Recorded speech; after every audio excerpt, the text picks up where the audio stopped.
Hoxe ábrese o prazo ata o día 28 de marzo de 2025 dunha nova convocatoria que conta cun orzamento de 2 millóns de euros da orde de infraestructuras turísticas que ten como obxectivo fomentar a recuperación, a accesibilidade e a sinalización dos recursos turísticos de municipios de menos de 10.000 habitantes para consolidar a oferta turística nas zonas rurais a través da posta en valor da súa riqueza histórica, cultural, patrimonial e paisaxística.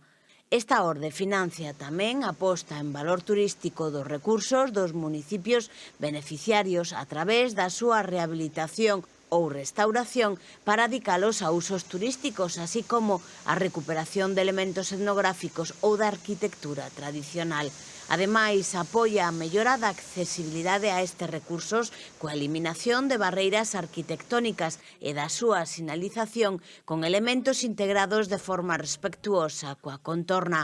Entre os obxectivos básicos deste tipo de axudas están o desenvolvemento do turismo na comunidade autónoma de acordo aos principios de calidade, accesibilidade e sustentabilidade, a potenciación do turismo como a un factor de crecemento económico, a valorización dos recursos turísticos e o fomento do turismo como a un instrumento de reequilibrio territorial.